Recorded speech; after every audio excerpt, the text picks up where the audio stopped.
ದೇವತೆಗೆ ಅತ್ಯಂತ ಭಕ್ತಿಪೂರ್ವಕ ಪ್ರಣಾಮಗಳನ್ನ ಸಮರ್ಪಣೆ ಮಾಡಿ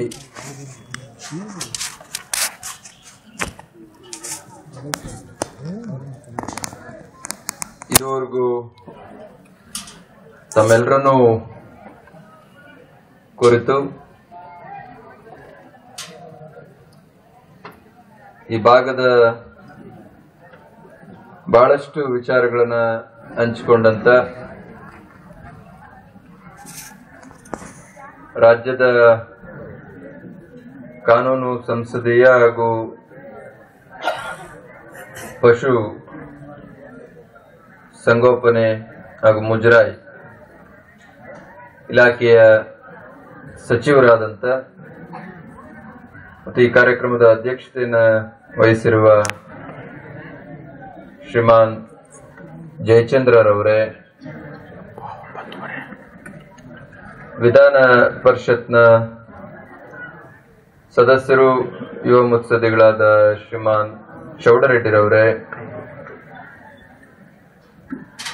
ಈ ಕಾರ್ಯಕ್ರಮದ ಯಶಸ್ಸಿಗೆ ಸಹಕರಿಸಿರತಕ್ಕಂತ ಜಿಲ್ಲಾ ಪಂಚಾಯತ್ನ ಅಧ್ಯಕ್ಷರು ಹೋರಾಟಗಾರರು ಆದಂತ ಶ್ರೀಮಾನ್ ಹುಚ್ಚಯ್ಯರವರೇ, ಮತ್ತು ಎಲ್ಲ ಕಾರ್ಯಕ್ರಮಗಳ ಮೂಲ ರೂವಾರಿ, ನಾವು 14 ವರ್ಷ ನಿರಂತರವಾಗಿ ಈ ಕಾರ್ಯಕ್ರಮವನ್ನ ನಡೆಸ್ತಾ ಇದ್ದೇವೆ. ಹಾಗೆ ಅಂತ ಹೇಳಿದ್ರೆ ನಮ್ಮೆಲ್ರಿಗೂ ಸಲಹೆ ಮಾರ್ಗದರ್ಶನ ಮಾಡಿದಂತವರು ಶ್ರೀಮಾನ್ ಗೋವಿಂದರಾಜರವರು. ಅದನ್ನ ನಾವು ತೆಗೆದುಕೊಂಡು ಆಗಿನ ಕೃಷಿ ಮಂತ್ರಿಗಳಾದಂತ ಜಯಚಂದ್ರ ಅವರ ಬಳಿ ಹೇಳಿದಾಗ ಖಂಡಿತವಾಗಿ ಅಲ್ಲಿ ಅವಶ್ಯಕತೆ ಇದೆ, ಮಾಡಿ ಹಾಗೆ ಅಂತೇಳಿ ಸಹಕಾರ ಕೊಟ್ಟರು. ಈ ಜಿಲ್ಲೆಯ ಜಿಲ್ಲಾ ಪಂಚಾಯತ್ನ ಮುಖ್ಯ ಕಾರ್ಯನಿರ್ವಹಣಾ ಅಧಿಕಾರಿಗಳಾದಂತ ಶ್ರೀಮಾನ್ ಗೋವಿಂದರಾಜರವರೇ, ಚಿಕ್ಕಮಗಳೂರಿನಿಂದ ಆಗಮಿಸಿರುವ ಅಲ್ಲಿನ ಜಿಲ್ಲಾ ಪಂಚಾಯತ್ ಅಧ್ಯಕ್ಷರಾದ ಶ್ರೀಮತಿ ರಂಗನಾಥ್ರವರೇ ಮತ್ತು ಆ ಜಿಲ್ಲೆಯ ಹಿರಿಯ ಮುತ್ಸದ್ದಿಗಳಾದಂತ ರಂಗನಾಥ್ರವರೇ, ಶ್ರೀಮಾನ್ ಯಶೋಧರ್ರವರೇ, ಮೈಸೂರಿನಿಂದ ಸಚಿವರ ಜೊತೆ ಆಗಮಿಸಿ ಅರ್ಥಪೂರ್ಣ ಮಾತುಗಳನ್ನ ಆಡಿರ್ತಕ್ಕಂಥ ಹಿರಿಯ ಕೃಷಿ ವಿಜ್ಞಾನಿಗಳಾದಂತ ಶ್ರೀಮಾನ್ ವಸಂತ ಕುಮಾರ್ ರವರೇ, ನಮ್ಮ ತಾಲೂಕು ಕುಂಚಿಗ ಒಕ್ಕಲಿಗರ ಸಂಘದ ಅಧ್ಯಕ್ಷರಾದಂತ ಮುತ್ಸದ್ದಿಗಳಾದ ಶ್ರೀಮಾನ್ ನಾಗರಾಜ್ರವರೇ, ಜಿಲ್ಲಾ ಪಂಚಾಯತ್ನ ಮಾಜಿ ಉಪಾಧ್ಯಕ್ಷರಾದಂತ ಶ್ರೀಮಾನ್ ಮುದುಮಡು ರಂಗಸ್ವಾಮಿರವರೇ, ಇನ್ನೋರ್ವ ಯುವ ಮುತ್ಸದ್ದಿಗಳಾದ SR ಗೌಡ್ರೆ, ತಾಲೂಕ್ ಪಂಚಾಯತಿಯ ಅಧ್ಯಕ್ಷರೇ, ಕುಣಿಗಲ್ನ ತಾಲೂಕ್ ಪಂಚಾಯತಿ ಅಧ್ಯಕ್ಷ ಕೂಡ ಆಗಮಿಸಿದ್ದಾರೆ, ಮತ್ತು ದೊಡ್ಡೇರಿ ಹೋಬಳಿಯ ಅಲ್ಲಿನ ಜಿಲ್ಲಾ ಪಂಚಾಯತ್ ಸದಸ್ಯರಾದ ಶ್ರೀಮತಿ ಶ್ರೀನಿವಾಸರವರೇ, ನಮ್ಮ ಗ್ರಾಮ ಪಂಚಾಯತಿ ಅಧ್ಯಕ್ಷರೇ, ತಾಲೂಕ್ ಪಂಚಾಯತಿ ಸದಸ್ಯರೇ, ಮತ್ತು ಶ್ರೀಮಠದ ಪರಂಪರೆಯನ್ನ ಗೌರವಿಸಿಕೊಂಡು ಮತ್ತು ಸೇವೆಯನ್ನು ಸಲ್ಲಿಸ್ತಾ ಬಂದಿರತಕ್ಕಂತ ಶ್ರೀಮಾನ್ PR ಮಂಜುನಾಥ್ ರವರೇ, ಶ್ರೀಮಠಕ್ಕೆ ಯಾವಾಗ್ಲೂ ಕೂಡ ಸೇವೆಯನ್ನು ಸಲ್ಲಿಸ್ತಾ ಇರತಕ್ಕಂತ ಶ್ರೀಮಾನ್ ನಾರಾಯಣ ಸ್ವಾಮಿರವರೇ, ಬಹಳ ಮುಖ್ಯವಾಗಿ ಎಲ್ಲ ಕಾರ್ಯಕ್ರಮಗಳು ಸುಸೂತ್ರವಾಗಿ ಜರುಗಬೇಕು. ಹಾಗೆ ಅಂತ ಹೇಳಿದ್ರೆ ನಮ್ಮ ಜಿಲ್ಲಾ ಮಟ್ಟ ಮತ್ತು ತಾಲೂಕು ಮಟ್ಟದ ಅಧಿಕಾರಿಗಳ ಶ್ರಮ ಬಹಳ ಮುಖ್ಯವಾದ ಕಾರಣ. ಆ ಎಲ್ಲ ಆತ್ಮೀಯ ಅಧಿಕಾರಿಗಳು ಮತ್ತು ವೇದಿಕೆಯಲ್ಲಿ ಬಹಳಷ್ಟು ಜನ, ನಮ್ಮ ಯುವ ಮುತ್ಸದ್ದಿಗಳಾದ ಪ್ರಕಾಶ್ ರವರು, ಹಾಲು ಒಕ್ಕೂಟದ ರಾಜ್ಯ ನಿರ್ದೇಶಕರು, ಬಹಳಷ್ಟು ಜನ ಮುತ್ಸದ್ದಿಗಳು ಮಾನ್ಯರು ಕುಳಿತಿದ್ದಾರೆ. ಆ ಎಲ್ಲ ಗಣ್ಯಮಾನ್ಯರೇ, ಆಸ್ತಿಕ ಭಕ್ತ ಮಹಾಶಯರೇ, ಈಗಾಗಲೇ ಬಹಳ ತಡ ಆಗಿದೆ. ಸಚಿವರು, ಜಿಲ್ಲಾ ಪಂಚಾಯತ್ನ ಅಧ್ಯಕ್ಷರುಗಳು, ವಿಧಾನ ಪರಿಷತ್ ಸದಸ್ಯರು ಎಲ್ಲರೂ ಕೂಡ ಬಹಳ ಅರ್ಥಪೂರ್ಣವಾದ ಮಾತುಗಳನ್ನ ಆಡಿದ್ದಾರೆ. ಹಾಗಾಗಿ ನಾನಾದ್ರೂ ಕೂಡ ಮೊದಲನೇದಾಗಿ ಸಚಿವರು ಮತ್ತು ರಾಜ್ಯ ಸರ್ಕಾರಕ್ಕೆ ತುಂಬು ಹೃದಯದ ಅಭಿನಂದನೆಗಳನ್ನ ಸಲ್ಲಿಸಲಿಕ್ಕೆ ಇಚ್ಛೆ ಪಡ್ತೇನೆ. ನೀರಾವರಿಯಾಗಿ ಅಂತ ಹೇಳಿದ್ರೆ ಅದು ನಾವೆಲ್ಲ ಮಾತನಾಡುವಷ್ಟು ಸುಲಭ ಅಲ್ಲ. ಬಹಳ ಕ್ಲಿಷ್ಟ ಮತ್ತು ಸಂಕೀರ್ಣವಾದ ವಿಚಾರ. ನಾವೆಲ್ಲ ಅನೇಕ ಬಾರಿ ಬೀದಿಗಿಳಿದು ಹೋರಾಟ ಮಾಡಿದ್ವಿ. ಅಪ್ಪರ ಭದ್ರಾ ಬೇಕು, ಹೇಮಾವತಿ ಬೇಕು, ಬೇಕಾದಷ್ಟು ಕೋರ್ಟ್ ಕಟ್ಟಳೆಗಳನ್ನು ಕೂಡ PIL ಸಾರ್ವಜನಿಕ ಹಿತಾಸಕ್ತಿ ಅರ್ಜಿಗಳನ್ನು ಕೂಡ ಪಾಗೋಡದ ವಿಚಾರವಾಗಿ ಹಾಕಿಸಿದೆ. ಕೋರ್ಟ್ ಕರೆದು ಆಂಧ್ರ ಮತ್ತು ಕರ್ನಾಟಕ ಸರ್ಕಾರನ ತರಾಟೆಗೆ ತೆಗೆದುಕೊಂಡು ಮತ್ತು ಅಫಿಡೇವಿಟ್ ಪಡ್ಕೊಂಡು ಈಗೇನೋ ಒಂದು ಯೋಜನೆ ರೂಪಿಸ್ತಾ ಇದೆ, DPR ಹಂತದಲ್ಲಿದೆ ಹಾಗೆ ಅಂತ ಹೇಳ್ತಾರೆ. ಇದು ಬಹಳ ಕಷ್ಟ. ಅದು ಜಯಚಂದ್ರ ಅವ್ರು ಮಾಡ್ಲಿ ಅಥವಾ ನಾವು ಮಾಡ್ಲಿ ಅಥವಾ ರೆಡ್ಡಿ ಅವ್ರು ಮಾಡ್ಲಿ, ಯಾರೇ ಮಾಡಿದ್ರು ಕೂಡ ಅತ್ಯಂತ ಸೂಕ್ಷ್ಮವಾದ ವಿಚಾರಗಳು.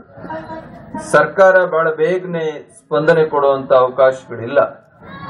ಅಂಥದ್ರಲ್ಲೂ ಕೂಡ ಈ ಭಾಗದ ರಾಜಕೀಯ ಮುತ್ಸದ್ದಿಗಳು, ಹೋರಾಟಗಾರರು, ಅವರೆಲ್ಲರ ಹೋರಾಟದ ಫಲವಾಗಿ ಮಾನ್ಯ ಸಚಿವರು ಅತ್ಯಂತ ಆಸಕ್ತಿಯನ್ನ ವಹಿಸಿ ಅಪ್ಪರ್ ಭದ್ರಾ ಯೋಜನೆಗೆ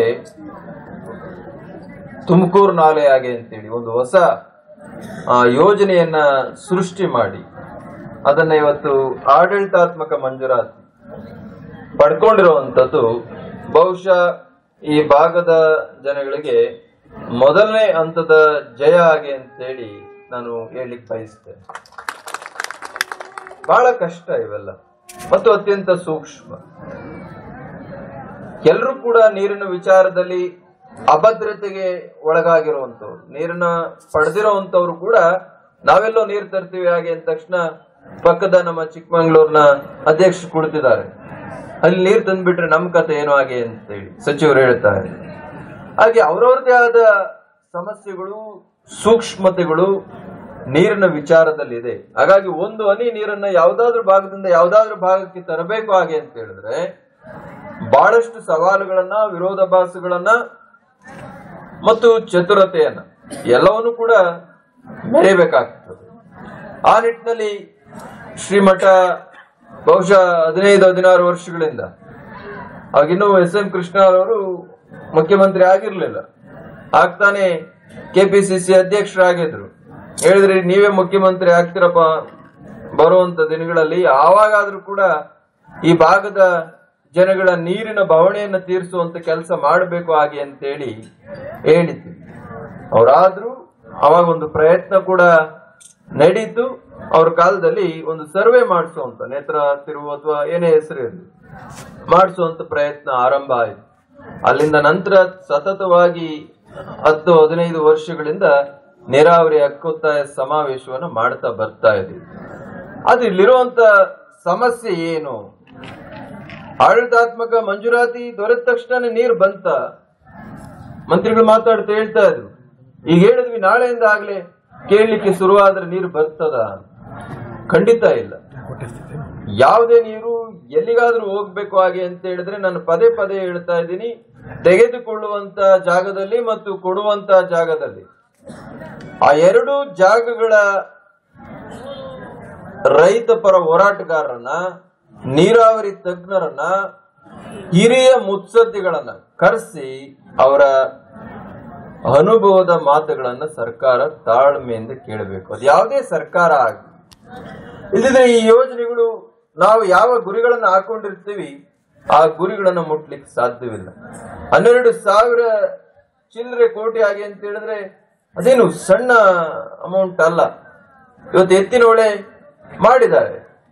ಇವತ್ತು ಆ ಭಾಗದ ರೈತರನ್ನ ಕೇಳಿದ್ರೆ ಅವರು ಇಂಚಿಂಚು ಬಹುಶಃ ಏನು ನೀರನ್ನ ಡ್ರಾ ಮಾಡ್ತೀವಿ ಆ ಭಾಗದಲ್ಲಿ ಕೂಡ ಗೊತ್ತಿರುತ್ತೋ ಇಲ್ವೋ ಅಷ್ಟೊಂದು ಅಂಕಿ ಅಂಶಗಳನ್ನು ನೀರಿನ ವಿಚಾರದಲ್ಲಿ ಎಳೆ ಎಳೆಯಾಗಿ ಬಿಡಿಸಿರ್ತಾರೆ.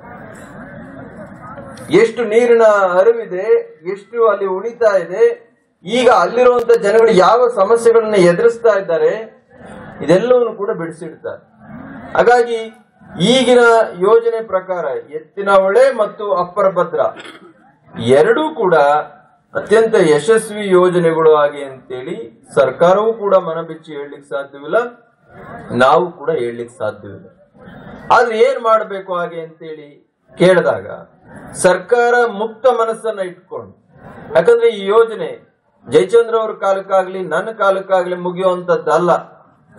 ಇದು ಇನ್ನು 100 ವರ್ಷ ಈ ಜನಗಳ ಜೀವನವನ್ನ ಹಸನು ಮಾಡುವಂತ ಯೋಜನೆಗಳು ಇವೆಲ್ಲ ಮಾಡಬೇಕಾದ್ರೆ ಹೇಳ್ತಾ ಇದ್ರು, ನಾನು 37 ವರ್ಷ ಆಯ್ತು ಹಾಗೆ ಅಂತೇಳಿ. ನಾನು 20ನೇ ವಯಸ್ಸಿನಿಂದ 18ನೇ ವಯಸ್ಸಿನಿಂದ ನಾನು ಈ ಹೋರಾಟಗಳನ್ನು ನಾನು ಶುರು ಮಾಡಿರ್ತಕ್ಕಂಥದ್ದು. ನನ್ನ ಹೋರಾಟಕ್ಕೆ ಕೂಡ ಈಗಾಗಲೇ 17-18 ವರ್ಷಗಳು ತುಂಬೋಯ್ತು. ಹೀಗೆ ಆಗ್ತಾ ಇರ್ತದೆ.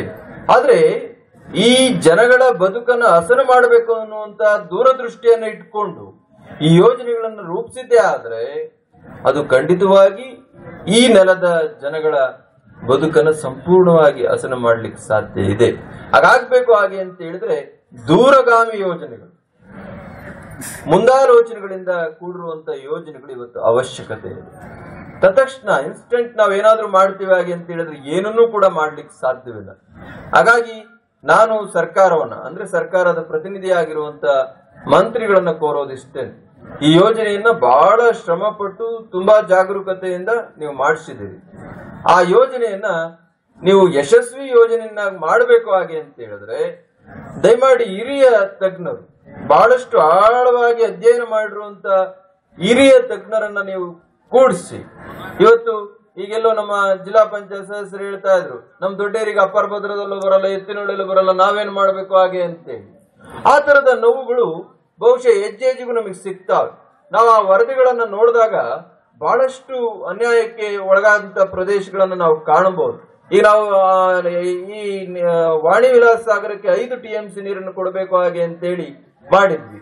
ಈಗಾಗಲೇ 2 TMC ನೀರಿಗೆ ಇಳಿಸಿದ್ದಾರೆ, ಅಂದ್ರೆ 3 TMC ನೀರು ಹೋಯ್ತು.